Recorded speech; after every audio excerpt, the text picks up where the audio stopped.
Hello, everybody. Dave Neal here, stand up comic and host of Bachelor Nation News. I am recording this from my remote hotel location here in windy Chicago, Illinois. I've got two videos for you today, plus a 90-minute bonus Patreon episode.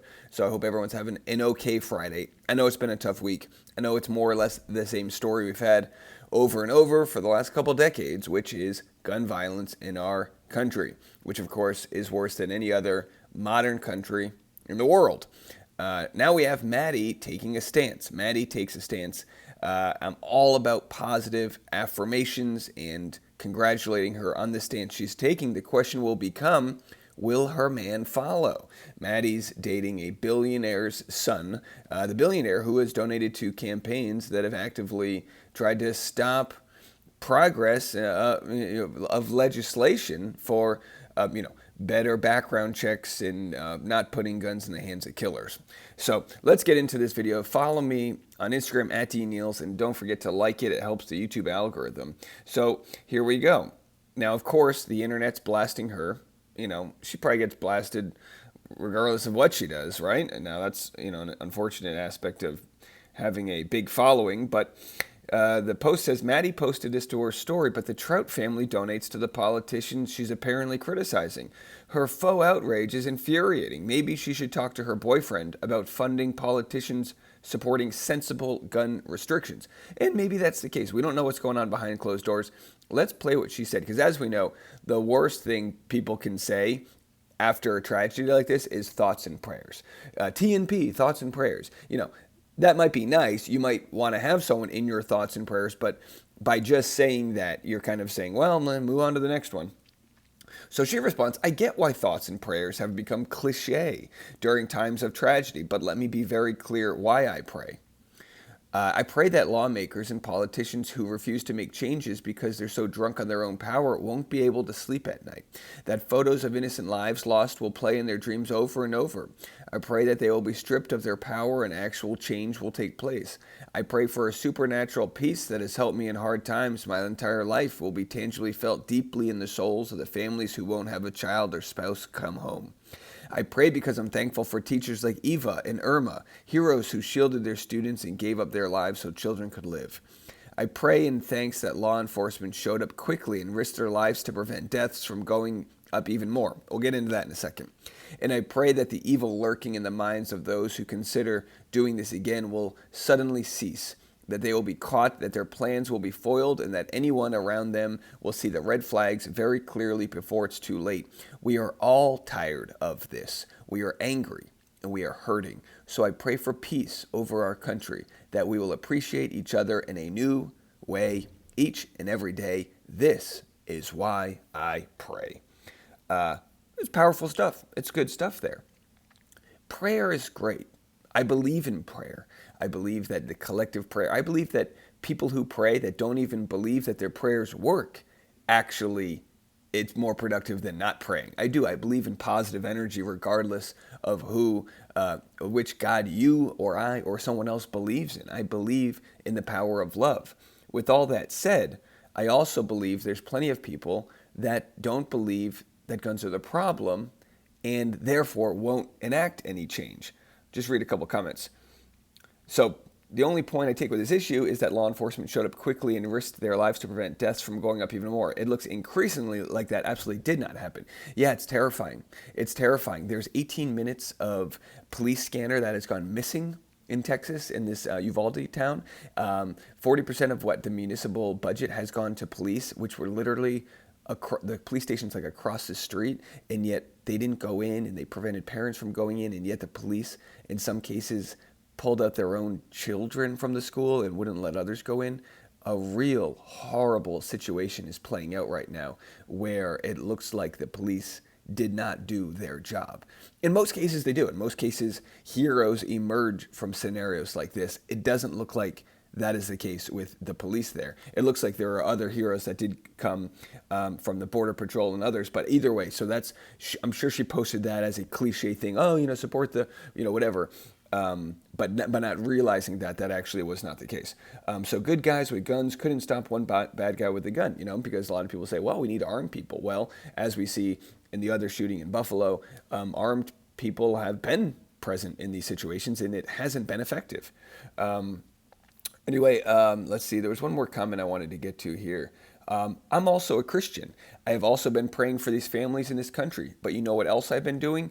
Calling my elected officials, encouraging them to make necessary policy changes. I too believe that prayer is powerful, Maddie, but it's irresponsible to say that is all we need right now. And in every state, you can find out who's donating to what causes, and you can vote with your dollar. So here's Maddie's post that she made with her new boyfriend. Of course, they've been the realest thing in town for the last 5 months. And here's Kenny Trout, her boyfriend's father, Billionaire, and all the campaigns he donates to. So if we think that we're okay with billionaires having so much money that they don't need to be taxed at a higher rate, just look at all the different donations. I think each one of us could use $2,800 or $55,000 or $15,000. These were all just from 1 year's worth of donations. So it's, and these are donated to campaigns that aren't even in his state. He's in Texas and he's donating to Tim Scott in South Carolina, who says, don't rush to judgment on gun control after school shootings. Then when do we do it? Because there's a school shooting, there's hysteria, rightfully, that follows. And then there's people like Ted Cruz that say, let's not politicize this. Our world is politicized. And what we do moving forward is going to be telling. And like a lot of people have said, if we didn't make any changes after Sandy Hook, where a bunch of white kids were killed, are we going to make changes, in other circumstances? And so far, the answer's been no. The answer's been no. There has not been any changes made. And of course, who's accepting the most NRA money? You can see the full list. Of course, it's all, for the most part, Republicans. Tim Scott, there he is. So, you've got money pouring in from the National Rifle Association, money pouring in from Maddie's boyfriend's father. And you wonder, does this create some sort of tension between the two? I'm going to get in this video the question that people are asking on Reddit as to whether or not Maddie and her boyfriend will break up over this. Some people are saying, oh, they haven't commented on this. They haven't, Reddit's good at sussing that out. We'll get to that in a second. I'll just read a couple more people in Bachelor Nation who have commented on this issue. I already made a video about it. I don't want to be a part of the sort of trauma porn that exists out there. It's a horrible situation. But we can see, obviously, people around Bachelor Nation have rallied to say enough is enough. Now, here's Amanda Stanton. I think there are other changes that need to be made. Not saying stricter gun laws is going to solve this problem in our entirety, but even if it saves one person's life, especially an innocent child, is that not worth making a change? If people want a gun, they'll find a way to get their hands on one. If there were stricter laws in this specific situation, for example, I have a hard time believing this hardly 18-year-old kid with no felony record but severe undiagnosed mental health issues would have been able to get his hands on one if he could. So there's always situations where, the law, he got it legally. There's always those situations. And you go, well, let's change the laws so there's a little bit more of a hurdle. And, this post sums it all up. If guns were as regulated as cars, most people like you and I, adults, get cars. We get licenses. We take a test. We do all these things to drive because driving can be dangerous. So just look at the comparisons. With a car, you need a title and a tag at each point of sale. With a gun, how about a title and tag at each point of sale? Driver's training, gun training, written tests, practical tests, health requirements, liability insurance on each vehicle or each gun, renewal and inspections at intervals, renewals and inspections at intervals for guns. Let's get real, folks. No one's trying to take away guns from people that can rightfully own them. We're trying to better protect from the fact that there's more guns in this country than humans. John Hersey posted the other day, obvious stances that we all take here. And these are the types of comments he gets back. He says, I have a lot of patience and I do try to take the time to have honest and genuine conversations with as many of you as I can. But this message absolutely disgusts me. If you or your children are so confused by someone else making the personal decision to not conform to your subjective binary understanding of sexuality, please know that this is a you problem. So this is a response from someone who clearly sees a misguided view of what the issues actually are. So this is someone's response to John. And if people want to get to the bottom of why this is happening, look at how toxic of a place these people have made for our children. Guess what? When I was younger, that's always dangerous when someone goes, when I was younger, you go, oh boy, when I was younger, we had separate water fountains. Like, what the hell? Guess what? When I was younger 20 years ago, this wasn't happening. You know why? Look at the stuff that's acceptable nowadays. You don't know if a man is a woman or a woman is a man. They're bringing drag queens into schools. Get off, your typical get off my porch. But the guy says 20 years ago, so I'm assuming this guy's in his 40s, which honestly, I don't think is old enough to be as ignorant as he's sounding. No offense to some older people in our audience, because I know plenty of people in our audience in their 60s, 70s, 80s that are not ignorant at all to this sort of like, oh, really? We're doing school shootings because somebody, doesn't identify with the body that they were given at birth? Come on, get out of here, folks. So then the question is, did Maddie and her new boyfriend break up already? Was her post calling out politicians enough to break up her and her boyfriend, who, by the way, he already had to deal with the wrath of Bachelor Nation when they came out together. But before I read this, I wanted to tell you, yesterday I spoke at DePaul University. They have a class that uses the show The Bachelor to talk about societal issues. And I tell you what, they're like, Dave, you can come speak for 30 minutes. Well, if you look at this time code, I spoke for 87 minutes, okay? And it was a fantastic chat. So shout out to everyone that was in the class at DePaul University. It was so nice to meet all of you. Everyone was so kind. They asked so many great questions. We could have talked for 10 hours. I don't really feel like this video I should put up on the public channel, but I will play a clip for you guys at the end of this video. And the full 90-minute conversation is uploading to Patreon right now. So there's a link below. You can go get that, patreon.com/Dave Neal. So here's the question. I kind of think that Maddie's new boyfriend broke up with her already. He hasn't liked any of her posts for 2 weeks, even the one she tagged him in with the lock on the bridge in Paris. On both her mom and sister Mallory's stories Monday or Tuesday, they posted quote-type things about waiting for God's best or something.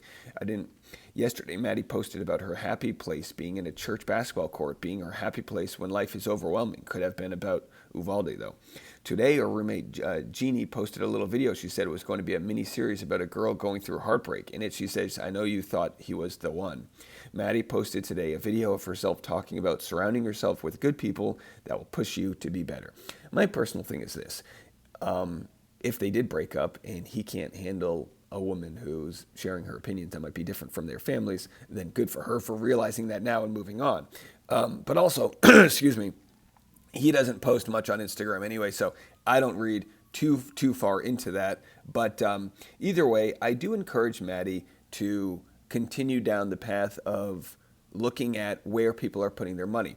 As we saw with this post, I commented somewhere down the line here, kind of like a snarky comment. But of course, recently she's been under fire for taking money from clothing companies that have very bad business practices in other countries, and that's